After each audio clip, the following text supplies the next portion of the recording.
नमस्कार, मी निलिमा कदम. आपण या पुस्तकाची थोडक्यात ओळख करून घेतलेली आहे. आजच्या आपल्या पहिल्या घटकाला आपण सुरुवात करणार आहोत.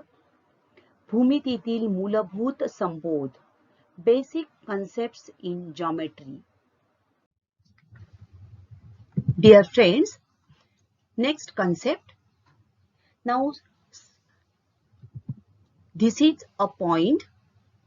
When you light up the torch, तुम्ही जेव्हा बॅटरी चालू करता त्यावेळेला बॅटरीचा प्रकाश आपल्याला अशा प्रकारे बाहेर जाताना दिसतो.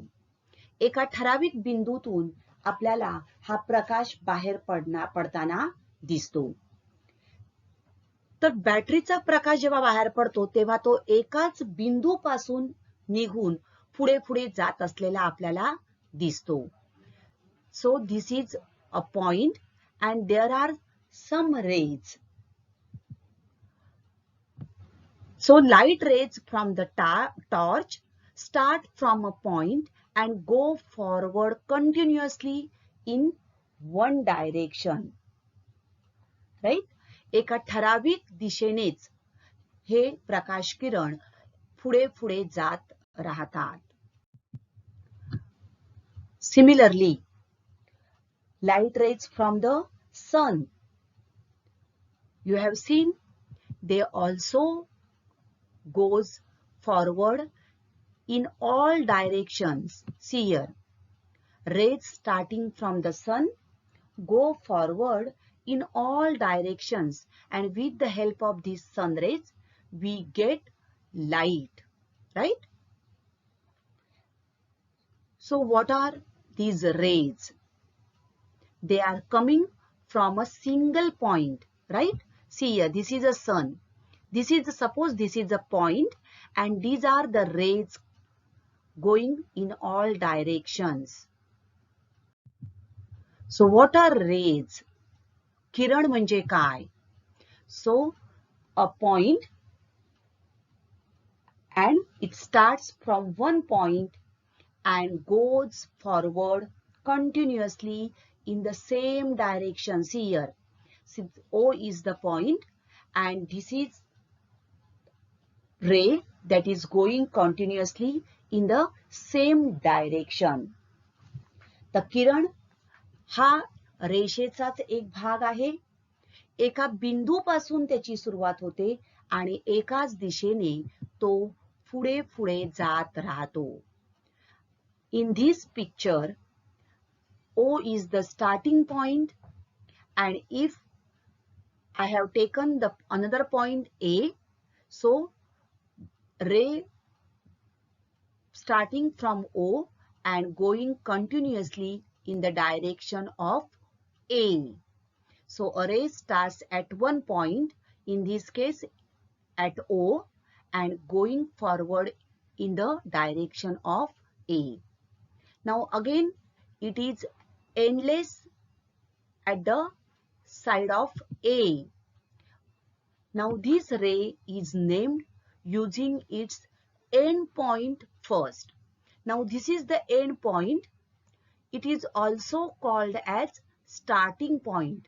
See here, remember, this is important. This is the end point as well as it is the starting point of the ray. हा जो बिंदू आहे, ज्या बिंदूपासून किरणाची सुरुवात होते तो किरणाचा आरंभ बिंदू आहे आणि तोच किरणाचा अंत्य बिंदू आहे.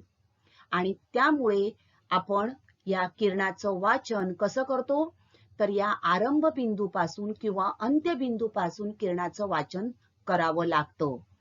तर हा किरण आपण कसा वाचणार आहोत? किरण OA, ray OA. Now in this case we cannot read it as ray AO. We can't read it as ray AO. It is wrong. Okay?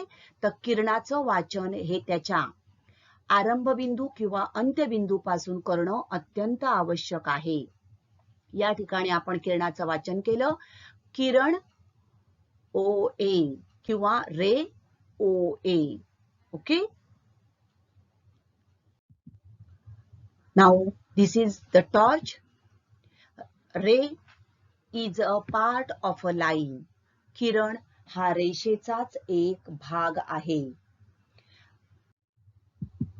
Now this is the starting point of the ray as well as it is the end point, right? O. Now a ray has a starting point and this starting point of the ray is called as its origin.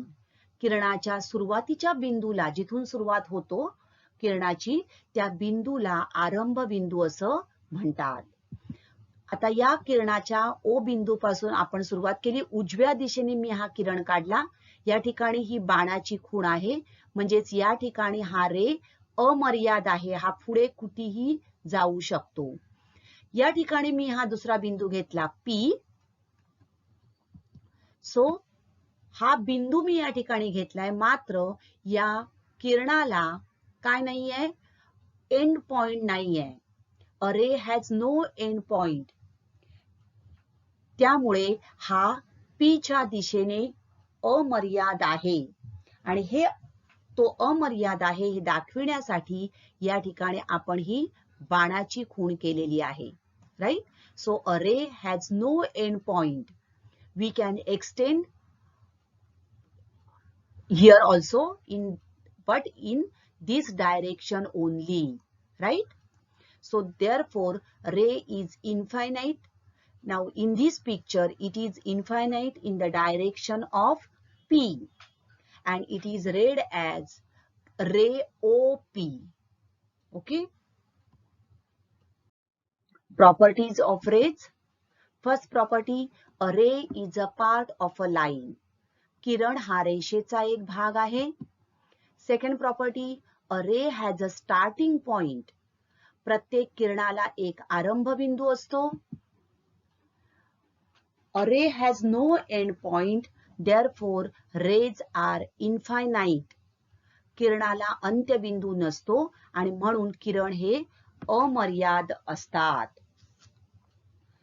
आणि next property, a ray can extend infinitely in one direction, meaning that a ray can go on forever in one direction. तर किरण हा एका दिशेने काय असतो, अमर्याद असतो आणि हे दाखविण्यासाठी त्या ठिकाणी बाणाची खूण केली जाते. म्हणजेच रे हा एका दिशेने अमर्याद असतो. Now again this is important, reading of ray. किरणाचं वाचन कसं केलं जातं अत्यंत महत्वाचं आहे. So this is the starting point as well as end point. O is the starting point as well as end point of the ray. So a ray is named using its end point first and then any other point on the ray.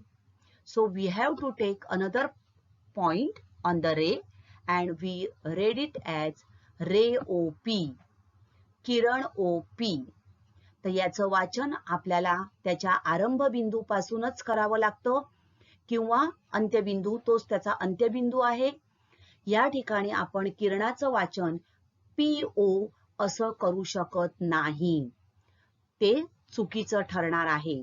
आपण रेषा किंवा रेषाखंडाचं वाचन OP PO असं करू शकतो, परंतु किरणाचं वाचन त्याच्या आरंभ बिंदू पासून किंवा अंत्यबिंदू पासूनच करावं लागतं. Okay. So this is ray OP. Now PQ ही टिंब आहे. काय आहे? PQ is a line. रेषा PQ आहे. Next one, dash and dash are the points on this line. Which are the points? A and B. These are the points on the line. या रेषा कुठल्या आहेत रेषा बघा, A, B आणि CD. So line AB and line CD intersect at intersecting point Q. Q बिंदूत छेदतात. AB हा टिंब आहे. What is AB in this picture? Yes, it is a ray, kiran. Now QP, see here, QP या किरणाचा बिंदू Q हा काय आहे? Q is the origin of this ray. Q ला आपण काय म्हणणार?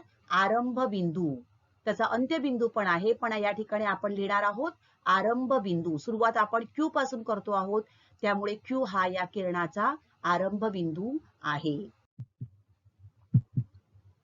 If you like this video, please subscribe it, and also for notification of the next video, click on the bell. Thank you.